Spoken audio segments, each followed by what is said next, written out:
hari ni gila live lah. Ini macam manic sikit rasa. Dia tak dengar kan, pakai ni pakai dengar. Tak, sebab dia Bluetooth dia mic kat sini. Oh. Dia tak bagi kat info tu. Sebab tu tak dengar. Assalamualaikum warahmatullahi taala wabarakatuh. Bismillahirrahmanirrahim. Alhamdulillah. Ada macam bersinar-sinar ni. Oh, tu. Okey, pertamanya saya nak ulas sikit lah Nak ulas sikit. Waalaikumsalam. Pendek je live ni pasal saya on balik rumah dah daripada hospital. Tadi meeting, balik hospital, dan saya live sikit. Waalaikumsalam Adika, waalaikumsalam Syazwani. Kita nak ulas realiti masyarakat kita lah sebenarnya berkenaan bila kita ada new case di Kuala Krai, orang bash kan. Dia macam ni lah sebenarnya. Ini realiti masyarakat tuan-tuan. Kalau selalunya bila orang perempuan dia mengandung, dia bersalin, kalau anak nombor 1, nombor 2, permulaan keluarga, kebanyakan keluarga orang Melayu kita, baik orang Melayu ke, baik Cina ke, baik India ke, apabila bermula keluarga, mula-mula perkahwinan, kita punya gaji sekadar ada je, sekadar hidup. Bila masuk anak nombor 1 pun lepas-lepas je, nombor 2 pun lepas-lepas je, macam itulah. Siapa-siapa pun, saya pun sama. Saya percaya kawan-kawan saya dekat luar sana pun sama. Walaupun sekarang ni Alhamdulillah diberi rezeki yang lebih pun, tapi realiti je bila anak nombor 1, nombor 2, kita akan berdepan dengan masalah. Jadi bila kita nak berhadapan dengan masalah, apabila bukan masalahnya apa, masalah siapa nak jaga bini, siapa nak jaga bila mengandung, bila bersalin, siapa nak jaga bila kita berpantang. Ini realiti masyarakat kita. Ini realiti yang kita kena hadapi. Jadi saya mohon dekat luar sana janganlah kecam pesakit yang positif tu, yang positif. Dia pun tak tahu dia COVID positif. Dia balik daripada Ampang nak ke Kuala Krai dengan hajat pasal dah 35 minggu, anytime boleh bersalin. Tak ada pilihan pun. Dia nak pantang kat mana? Kalau lelaki dia kerja, anak kecil, kau rasa? Itu realiti masyarakat kita. Kebanyakan masyarakat kita akan bergantung kepada mak bapak di kampung untuk jaga diri. Kalau nak gajikan siapa? Nak panggil maid untuk jaga. Kalau dia baru kerja, kalau family household income, kalau duduk kat Kuala Lumpur, okeylah duduk kat Ampang. Aku tahulah duduk mungkin kat Padang Mewah tu kan. Kalau duduk kat Padang Mewah, gaji mungkin 3,000 atau 4,000. Even 3,000 atau 4,000, sewa saja dah 1,000. Kereta je dah 2,000, dua kereta atau 1,000. Isi rumah lagi, takkan nak ambil maid lagi. So, automatically kepergantungan kita kepada mak bapak di kampung ataupun adik-beradik di kampung sangat-sangat tinggi. Jangan kecam dia. Korang ni buat dosa kering. Dia tak tahu pun dia COVID positif, tak tahu mana dia dapat. Mungkin dia sporadik lah, tak tahu mana dia dapat. Atau dia bekerja, Allah Ta'ala alam, kita tak tahu background. Tapi sama juga pelajar UUM yang tiba-tiba balik positif, dia tak tahu. Ini yang kita kata sporadic case. Kita tak tahu. Jadi yang saya nak cerita adalah realiti masyarakat kita. Masyarakat kita, especially orang perempuan, baik orang Melayu atau Cina atau India, kepergantungan kepada kampung, mak ayah kita untuk jaga kita selepas kita bersalin memang sangat-sangat tinggi. Saya pun sama, nombor 1, nombor 2, nombor 3, aku rasa sampai nombor 4 ikut. Masih lagi bergantung kepada ibu ayah. Kan, ibu ayah kena ada di rumah nak make sure wife kita masak, makan apa, anak cucu dia menangis tu kembung perut ke tidak, kuning lagi, jaundice lagi. Kau ingat senang orang perempuan nak berpantang? Ya Allah, ini bukan orang putih, lepas beranak boleh terus berjalan. Ini bukan kucing, kan? Ini orang. Lepas beranak berpantang. Orang Melayu ni, orang Asia ni, Melayu, Cina, India, berpantang, dia beria, memang betul pantang, bersandar, woi. Macam ni bersandar. Bengkung, tak gerak. Harapkan mak kita lah, nenek Wan untuk jaga. Jadi ini realiti. So tak salah kat dia lah bila saya tengok, dia punya husband kerja frontliner yang kerja, contoh saya tak tahu lah betul ke tidak, tetapi bekerja frontliner, memang tak ada pilihan, kena balik kampung. Kau nak gajikan orang, tak ada perkhidmatan Adik saya buat confinement service. Kau tahu berapa dia charge? Mahal. Tapi PKP tak boleh pun confinement service. Kau nak sedekah confinement service. Jangan mimpi lah kan. Jadi kita berhenti kecam dulu. Tapi kita tahulah sesiapa yang balik daripada Kuala Lumpur. Because Kuala Lumpur ni red zone. Terdedah lah. Especially kalau jenis keluar. Keluar daripada rumah. So keluar berjumpa dengan orang. Bankers. Supermarket. Jadi siapa lagi? Yang berjumpa orang lah. Macam kita, doktor, nurses. So terjedah. Tapi kalau dah dia nurses, contoh dia nurses, baru nak bersalin, husband pula kerja sama juga nurse ataupun doktor, ataupun kerja yang tak boleh duduk kat rumah, tak boleh jaga. Kau rasa depress orang perempuan weh? Boleh postpartum blues. Kau tak tanya Izzat. Dr. Izzat. Nanti saya cerita pasal postpartum blues ya. Depress orang perempuan kalau seorang-seorang, mana dengan anak kecil, kata anak pula umur 2 tahun. Jadi itu tak betul ya. Jadi memang dia tak sengaja pun dia balik. Dia kena balik pasal siapa nak uruskan isi rumah. Dan bila dia balik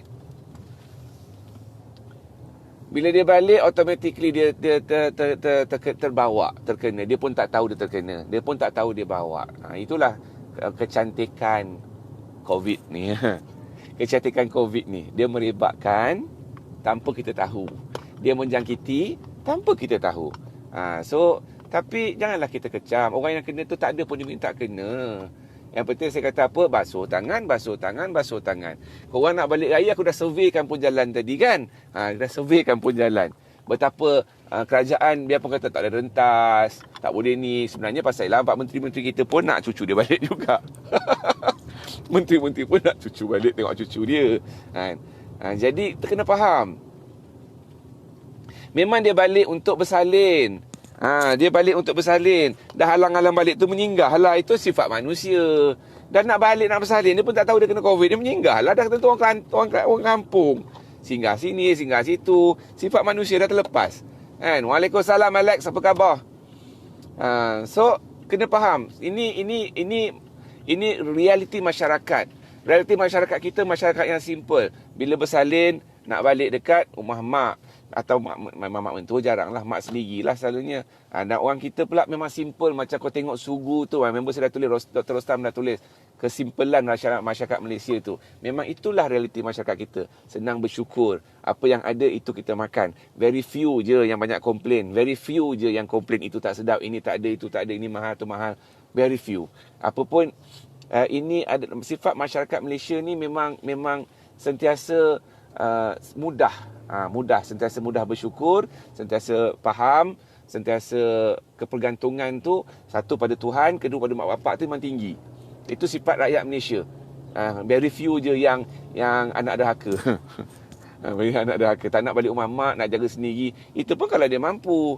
Dia mampu ada maid, dia mampu ada confinement lady untuk bayar. PKP bayar 3 hari 1,000. Boleh bayar lah. Kalau siapa boleh bayar confinement lady 3 hari 1,000 atau 3 hari 3,000, saya boleh bagi confinement lady. Okey? Tapi realiti dia penat. Bersalin tu memenatkan dan menakutkan untuk orang perempuan. Orang perempuan janganlah kecam sama-sama orang perempuan. Kan? Orang perempuan dia pun tak sengaja nak balik dan tak sengaja buat balik COVID tu. Dia pun tak sangka dia balik COVID. Itulah realiti bila kita kata raya. Korang tak tahu pun korang ada COVID. Salah korang tak tahu korang ada COVID, korang check lah COVID-19 sebelum balik. Hari Raya, hari Ahad, korang check hari Rabu ni, esok. Hari Rabu, esok. Khamis, check COVID-19. Check COVID-19, check. Lepas tu nak balik kampung, tak ada siapa nak salahkan korang. Tapi kalau korang gegirkan nak balik, pasal aku dah survey tadi, plus Sungai Besi memang kosong, maksudnya once masuk highway, boleh lepas ke utara, ke selatan. Kalau pintu masuk dia Sungai Besi, okey? Pintu masuk dia Sungai Besi, korang boleh lepas. So, fahami ini semua. Ini realiti masyarakat kita. Masyarakat kita jangan saling mengecam. Tahukan sejarah dulu. Semua kita tahu apa-apa pun go out akan terdedah. Kepada sesiapa yang nak balik kampung, kalau nak bersalin, check COVID sebelum balik. Ni pengajaran yang paling penting. Check COVID sebelum balik. Macam sekarang private buat, check 2 hari sebelum tarikh bersalin. So kalau you all decide untuk bersalin di kampung, check COVID 48 jam sebelum balik. Sebelum kita tahu bahawa kita balik kampung, kita bukan index case. Bukan kita yang bawa. Kita terdedah kepada semua benda. Pasal korang pergi supermarket, beli juadah berbuka, pergi bank tukar duit raya. So, nak tak nak memang kena begitulah. Dan realiti masyarakat kita memang kebergantungan kita pada mak mentua kita penting. Kalau pantang sendiri kita rasa tak yakin. Pasal anak kita menangis tak sudah.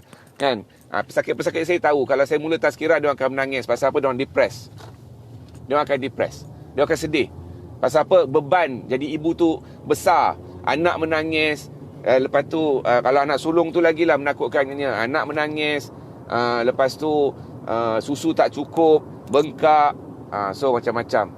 Macam-macam yang boleh menyebabkan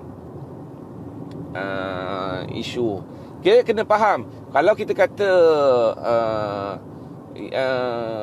COVID tu saja yang menjadi kerisauan, actually minor issue saja. Kalau you all boleh jaga diri. Yang penting jaga diri.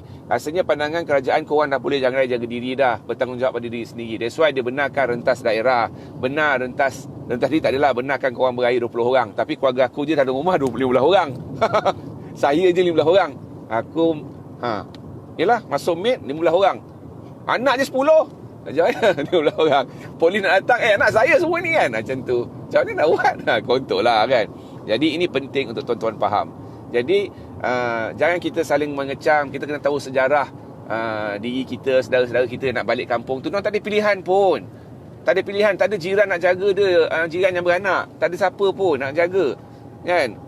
Jadi penting untuk kita faham. Realiti masyarakat kita, kepergantungan kita, pertama memang pada Tuhan sangat tinggi. Kedua, pada mak bapak pun sangat tinggi. Automatically selepas bersalin memang nak balik kampung, atau kalau boleh nak bersalin di kampung. Fahami itu dulu, bahawa memang itu realiti masyarakat kita. So nak tak nak macam mana nak buat? Kenalah balik, check COVID dulu kalau nak bersalin.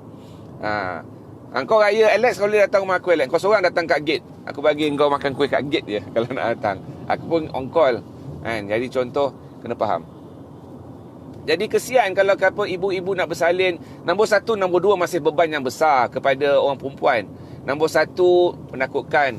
Nombor dua, masih lagi menakutkan juga. Nombor tiga tu dia dah cool sikit lah. Dia dah cool sikit. Jadi lain. So, tapi tekanan setiap anak tu berbeza. So, kalau dia tak biasa bersorangan, memang dia akan bergantung pada mak. Okey? Jadi saya harap kepada semua fahami ini.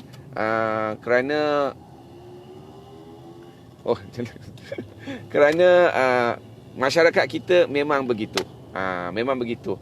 Dia orang Kelantan akan balik Kelantan, orang Penang akan balik Penang, orang Johor akan balik Johor. Itu dia realiti dia. Cuma kalau nak balik Johor ke Kedah ke, sekarang Pelas Sungai Besi kosong. Kau ikut Jalan Duta, kau ikut Sungai Besi. Pandai-pandai lah korang lepas suruh kena tahan dengan polis. Kan? Polis pun tak larat nak layan dah. Okay. Ni kenapa pula dia ni. So, jadi saya harap kepada semua, jagalah diri anda sekalian.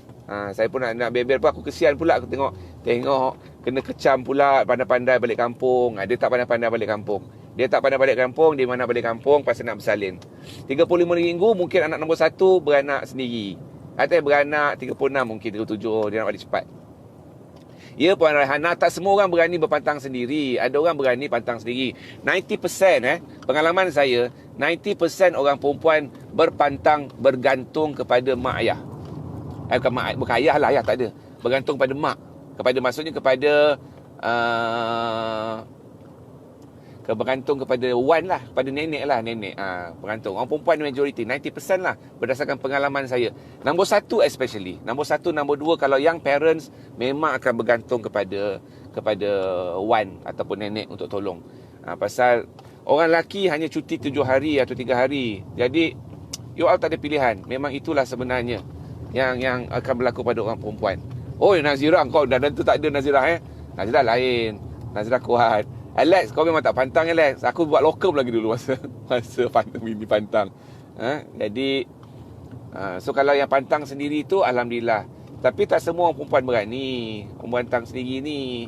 Kan? Anak menangis moyan weh. Anak menangis kan. Laki pula kadang-kadang laki yang nombor 1 dia boleh tahan lagi. Layang. Nombor 3 dia tangkap sendiri. Dia pun dengkur sama kak. Kan? Nombor 1 tu dia okey, yang okey, anak baby okey. Nombor 2 dia okey sikit, okey baby. Nombor 3 kau dengkur lah dengan baby tu, anak baby tak sedar dah. Itu sifat orang lelaki, termasuk yang bercakap. Tapi bini saya susu badan, so saya tak adalah risau sangat kan. Yang penatnya kalau susu botol tu, susu badan pun penat juga, especially kalau susu badan susu tak ada. Itu faktor-faktor yang boleh menyumbang. So untuk orang perempuan, kepergantungan tu sangat tinggi. Dia mesti nak ada support lah. Kalau laki ada support. Macam ni, laki dia bekerja, so laki tak dapat nak support. Tak gantung kat kakak at least seminggu. Betul lah. Because you punya war, orang perempuan, majority war dia adalah 7 hari. 7 ke 10 hari. By the time tetek bengkak atau breast bengkak, engorge, sakit, masa tu dah satu dah. Lepas tu bila baby nangis, nenek-nenek nangis, nenek-nenek nangis, rasa-rasa tu tak cukup, lagi dah psycho. Jadi itu semua yang akan mainkan peranan. So dia punya rules, dia nak kena bertahan sakit lepas beranak, dia nak kena bertahan tangisan bayi, dia nak kena bertahan baby tu cukup ke tak cukup susu, dia nak kena bertahan apa yang dia nak dimakan. So nak tak nak macam mana. Jadi saya harap kepada semua, ucapkan semoga sembuh kepada pesakit yang daripada Kuala Kerai tu. Ialah dia dah terlanjur balik kampung tu, mungkin dia menyenggah, itu kekhilafan diri. Jadi kita doakan dia sembuh, doakan tak ada kluster raya. Kita doakan tiada kluster raya. So make sure yang nak beraya tu berayalah. Tapi like I said, maintain basuh tangan, dan maintain jaga diri, maintain distance. Husband nangis lagi. Husband siapa nangis? Kau nangis ke Alex? Tak adalah, aku tak nangis pun, aku relax je kan. Jadi tak, dia bukan masalah opah dekat kampung tu kuat atau tidak. Orang perempuan, kalau mungkin yang bergantung tu, dia nak ada orang, dia nak ada nenek dengan wan tu kat kampung, boleh kata betul lah tu, biasalah baby nangis, biasalah susu nangis. Tapi ada juga mak nenek yang sabotage.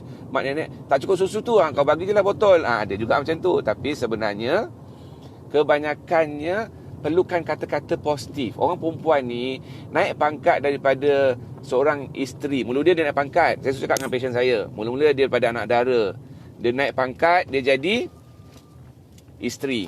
Jadi isteri beban tak besar lagi tuan-tuan. Dia jadi ibu. Ibu adalah beban yang paling besar, pangkat yang paling besar. So pangkat yang paling susah ditanggung adalah menjadi ibu.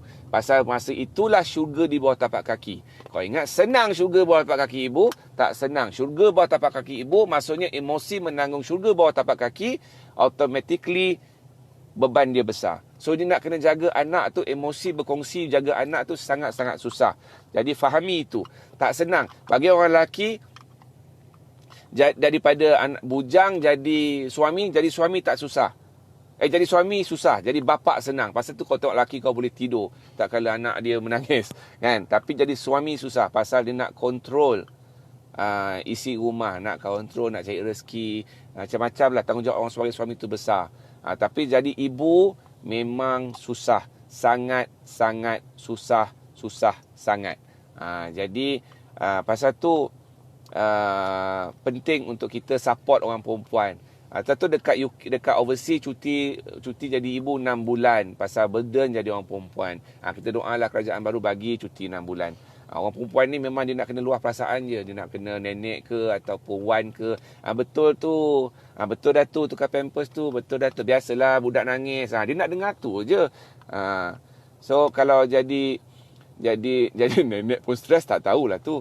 Kan? Jadi suami susah nak jaga isi rumah je. Itu je. Jadi kita harap pada semua confirm memang susah jadi ibu, tanggungjawab tu besar. Dan yang pesakit tu pun anak nombor 2, semoga dia tabah, dia jangan jadi mangsa kecaman, pahala dia besar ni, ujung-ujung lah tu qada ni. Okey. Perkasakan ketua keluarga. Macam mana Alex perkasakan ketua keluarga? Cuti pun 3 hari atau 7 hari. Kau rasa bini orang perempuan tu berpantang seminggu? Paling kurang dia punya perasaan 7 ke 10 hari adalah maksimum. Ada orang perempuan bengkak susu immediately. Ada orang perempuan bengkak at 3rd day. Ada orang bengkak at 10 days. Maksimum at hari ke-10. Kalau hari ke-10 tetek dia tak bengkak atau tetek dia bengkak, masa tu emosi tak terganggu, suami dah bekerja, kau tengok macam mana dia boleh terjun bangunan. So jangan. Orang perempuan, saya rasa orang perempuan kebanyakannya faham kalau saya cakap ni. Kan? Pasal susah jadi orang nak berpantang seorang-seorang ni kalau tak ada support. Tak ada support ni maksudnya, yelah takkan jiran nak tanya, oh Kiah juga kena.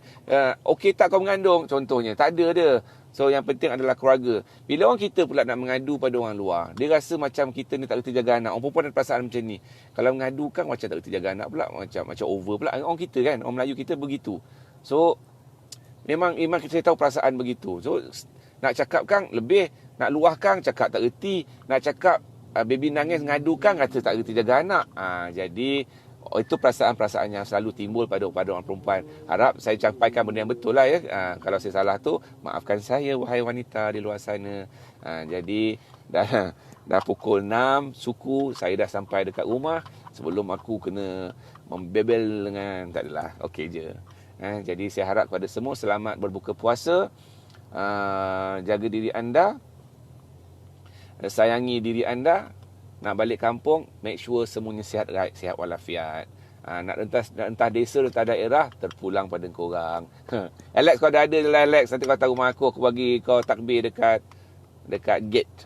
Dekat gate tu. Sabar je Isha. Jadi Isha stres kan? Stres. Bagi susu ni semua stres. So suami memang kena bagi support. Dia tak cakap apa pun, boleh buat apa pun, kita dah boleh buat apa pun. Kita tak buat apa pun orang lelaki ni. Cukup tu kata betul lah tu ya. Betul lah tu. Betul lah. Pegangkan anak itu je. Betul, itu je. Pegang betul kan anak, betul je. Itu je. Tak lebih tak kurang pun, nak bagi susu pun tak boleh. Tapi korang jangan sabotage lah bini kata bagi susu botol tu, jangan. Tu sabotage. Okay, especially pada isteri-isteri yang tengah bersemangat nak bagi susu badan, support. Jangan sabotage. Jangan kata susu tak cukup. Jangan bagi zikir susu tak cukup susu. Susu pasti cukup. Allah Ta'ala memerintahkan kita orang perempuan untuk menyusukan anak selama 30 bulan 2 tahun. Maksudnya cukup. Hanya 10% orang perempuan tak cukup susu. Jadi cukuplah kepada semua bebelanku untuk hari ini. Hari ini macam manic pula 3 live. Pasal banyak aktiviti hari ini. Jadi kepada semua, rentas taman, rentas daerah, rentas desa, rentas jalan, silakan. Nak raya. Tapi make sure jangan bawa orang sakit. Nak rentas negeri, cuba nasib. Cuba nasib lah korang. Setakat saya survey ke Negeri Sembilan daripada Kuala Lumpur, clear. Jangan ikut lekas. Ikutlah plus. Masuk daripada Sungai Besi, anda akan menembusi Ainsdale, Seremban, Rasah dan Senawang tanpa ada ragu-ragu. Okey? Tak ada siapa nak tahan. Selamat berbuka puasa sampai ke rumah anda. Jadi support kami di tabungkasih.com. Alhamdulillah tabung kasih telah mencapai 100,000 pada hari ini. Tapi kami dah spend lebih kurang 70,000 untuk pesakit-pesakit yang datang di Mawar. Kepada semua asnaf Negeri Sembilan, anak-anak asnaf, sila datang jumpa Dr. Zakro. Kalau susah sangat nak jumpa klinik Guru Pakar tu. Okey. Ayam besok kita akan edarkan lagi 60 ekor ayam kepada para asnaf yang telah di-identify oleh sukarelawan saya untuk mereka beraya masak rendang ayam.